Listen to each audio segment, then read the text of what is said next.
ಮುರುಗೇಶ್ ನಿರಾಣಿ ಅವ್ರದ್ದೊಂದು ಇಂಟ್ರೆಸ್ಟಿಂಗ್ ಇದೆ. ಮುರುಗೇಶ್ ನಿರಾಣಿ ಅವರು ಕೈಗಾರಿಕಾ ಸಚಿವರಾಗಿದ್ದರು. ಅವರೊಂದು ಇನ್ವೆಸ್ಟ್ ಕರ್ನಾಟಕ ಅಂತ ಮಾಡಿದರು. ಈ ಜಿಮ್ ಅಂತೆಲ್ಲ ಮಾಡ್ತಾರಲ್ಲ, ಕರ್ನಾಟಕದಲ್ಲಿ ಹೂಡಿಕೆ ಮಾಡುವುದಕ್ಕೆ, ಹೂಡಿಕೆದಾರರನ್ನು ಸೆಳೆಯೋದಕ್ಕೆ ಕಾರ್ಯಕ್ರಮಗಳನ್ನು ಮಾಡ್ತವೆ ರಾಜ್ಯ ಸರ್ಕಾರಗಳು, ಗ್ಲೋಬಲ್ ಇನ್ವೆಸ್ಟರ್ಸ್ ಮೀಟ್ ಥರ. ಹಾಗೆ ಇನ್ವೆಸ್ಟ್ ಕರ್ನಾಟಕ ಅಂತ ಒಂದನ್ನು ಮುರುಗೇಶ್ ನಿರಾಣಿ ಅವರು ಮಾಡಿದರು.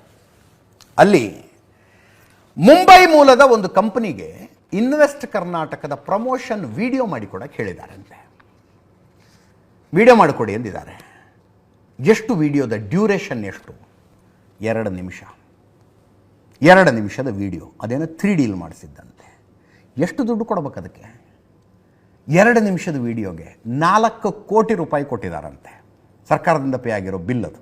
4 ಕೋಟಿ ರೂಪಾಯಿ 2 ನಿಮಿಷದ ವಿಡಿಯೋಗೆ, ಮುಂಬೈದ ಯಾವುದೋ ಕಂಪನಿ.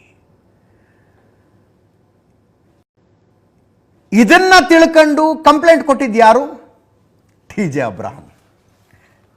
ಯಾವ TJ ಅಬ್ರಾಹಮ್ಮು ಈಗ ಸಿದ್ದರಾಮಯ್ಯನವ್ರಿಗೆ ಹಿಂದಿಯಲ್ಲಿ ಒಂದು ಗಾದೆ ಮಾತಿದೆ, ನಾಕ್ ಮೇ ದಮ್ ಕರ್ನ ಅಂತ. ಅಂದರೆ ರೊಟ್ಟಿ ಕಟ್ಕೊಂಡು ಬೆನ್ನತ್ತದು ಅಂತೀವಿ ನಾವು.